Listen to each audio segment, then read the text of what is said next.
Hello and welcome to Fortress, Alaska. I'm your host Dave, and today we're going to do a comparison of 357 SIG versus 40 Smith & Wesson. And as you see here, this is the ammo I'm using, both Spear, LE, Gold Dot ammunition. The most common weight, 125 grain, 357 SIG. Most common weight, 180 grain, 40 Smith & Wesson. So these are typically the rounds you would carry while using each of these guns.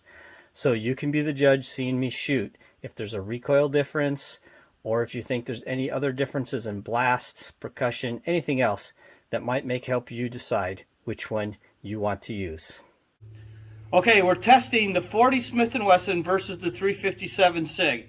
I have both barrels for this gun, which is a SIG P320, and I also have both barrels for a SIG 229. We're going to shoot them both with both ammo, and you can observe the recoil and differences.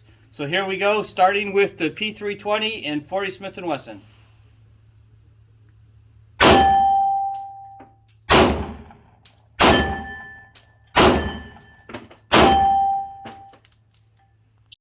Now I have the P229 and 40 Smith & Wesson.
For comparison, we have the 9mm Parabellum, the 357 SIG, and the 40 Smith & Wesson. Note the 40 Smith & Wesson and the 357 SIG were both developed to fit into the same size frame that fits a 9mm. When I say their sizes it's the same, I mean their overall length is close enough to where they can all fit in the same size frame.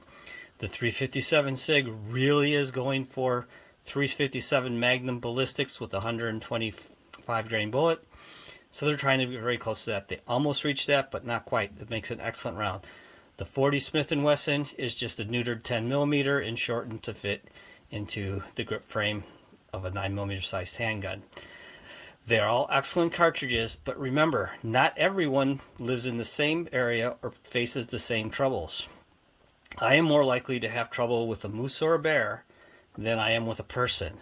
So the more power for me is better. I don't need more shots, because if I'm missing a moose at close range trying to get me, more shots isn't going to help me. So the more power I have, the better.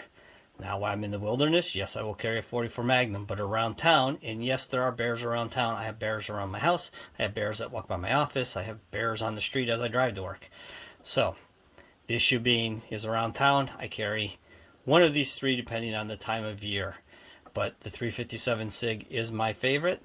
So there's a comparison of the actual cartridges for you to look at.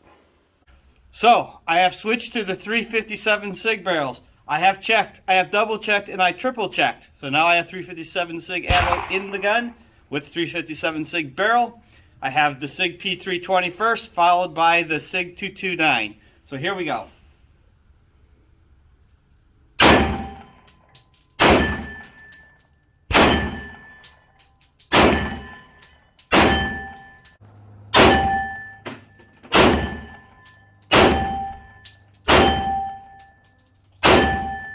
Okay, so now we have the SIG 229 in 357 SIG.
Just an interesting phenomenon when you shoot in the snowbanks all winter long.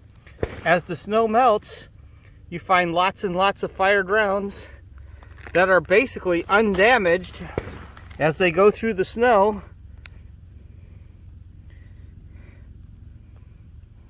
Oh, there we go.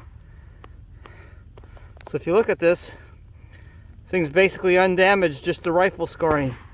They slow down and come to a stop in the snow, and they just pile up. So there's hundreds and hundreds of bullets that have been going through the snow. They come to a stop and they just end up in the snow. So thank you for watching the 357 SIG versus 40 Smith & Wesson video. What you probably noticed is that I shoot the 320 better than the 229. It's not a matter of the trigger or the sights or anything like that. It's just that the 320 is a full-size handgun, the 229 is a compact, and I shoot full-size handguns better. It's across the board, whether it be any Plastic Fantastic or any other gun that comes in both compact and full-size. I shoot the SIG P226 far better than I shoot the 229. It's just I shoot full-size guns better. So don't judge on my shooting ability there with how well the cartridges are. But in my opinion, there was definitely a bit more snap with the 357 SIG, which is fine with me. I don't mind. Anyways, what I want to show you is this is the ammo that I carry when I carry my 357 SIG. I use Underwood 357 SIG, 125 grain, yes, full metal jacket. Once again, I am more likely to have a trouble with a bear or a moose. I need a bullet that's going to penetrate.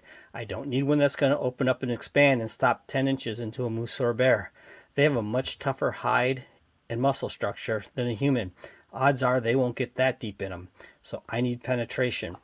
And should I have to use it for other reasons, I'm more likely to miss than have a bullet go through and hit somebody. So let's just say, for me, full metal jacket, excellent ammo is the way to go.